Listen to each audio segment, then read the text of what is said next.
The Mohammedan Muslim media and individuals, as well as so-called Arabists, incessantly speak in invariably glowing terms of the contribution of the Mohammedan Muslims to human civilization. What is the reality?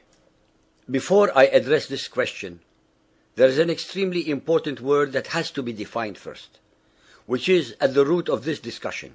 This word is civilization.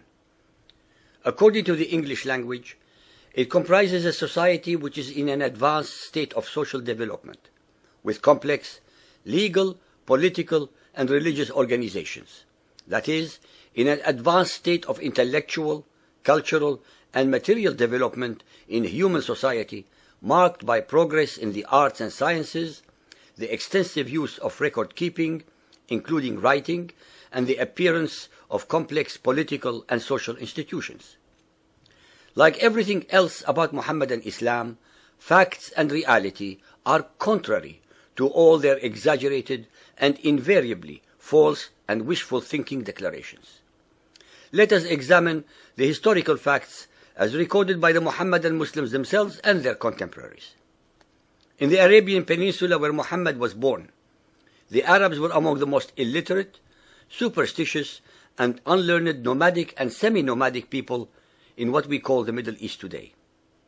Although surrounded by other truly advanced civilizations and cultures, they had not even the semblance of a civilization to speak of. They had no central authority such as a king or a priest-king, no government, no army, no civil service, no arts, no sciences, and no record-keeping. The Arabs, under the banner of so-called Islam, conquered several civilizations on 3 continents, such as the Zoroastrian Sassanid Persian Empire, the Byzantine Christian Empire, the Coptic Christian Egyptians, the Hindu Indians, the Buddhist Chinese, etc. These were truly advanced civilizations. It is therefore inconceivable to suggest that the Arabs could have imparted anything of value to the subjugated peoples of these conquered civilizations. In Arabic, the subject people who converted to Muhammadan Islam are called mawali, meaning clients, followers, or supporters. This is an extremely relevant and important word because it is from among the conquered peoples of these civilizations that the Arab imperialists were able to build their mosques, their palaces, run their trade and economies, collect taxes, and take census. It was from among the Mawali and the Jews and Christians of the conquered territories that Greek, Roman, and Hebrew literature, philosophies, and sciences were translated to Arabic.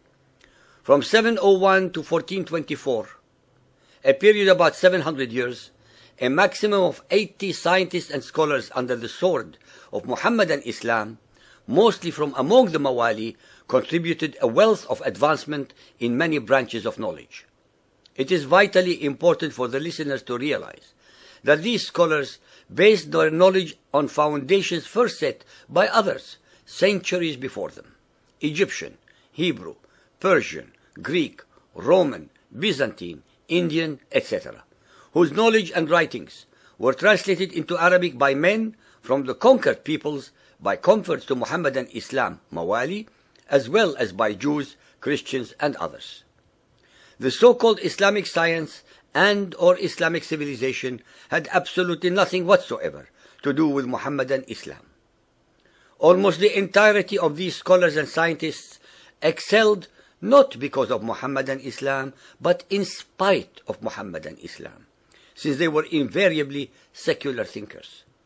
No knowledge whatsoever in the sciences, arts, engineering, architecture, philosophy, etc., etc., can possibly sprout under fundamentalist Muhammadan Islam, because the only knowledge that fundamentalist Muhammadan Islam can recognize as valid and worthy is knowledge of the Quran, which they call ilm.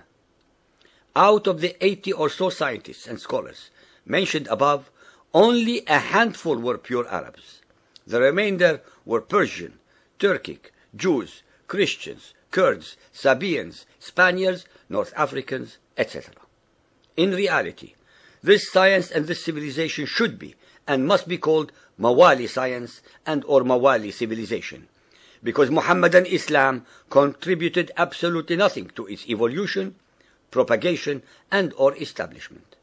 Nothing of value in human intellectual endeavors can possibly be created or grow under fundamentalist Muhammadan Islam. Muhammadan Muslims listening to this chapter of our series will be outraged at such statements. Well, let them think about the following facts and find out the common denominator that underlines them. 1. Can any follower of Muhammad name 10 Muhammadan Muslims who had contributed anything whatsoever to human intellectual, artistic, and philosophical advancement from among the tens of millions in the Arabian Peninsula in the last 1372 years between 635 to 2007? 2. Can any follower of Muhammad name 10 Muhammadan Muslims who have contributed anything whatsoever to the advancement of human knowledge in the sciences, arts, philosophy, theological discourses, etc., from among the hundreds of millions of Muhammadan Muslims in the world during the 500 years from 1450 to 1950 AD?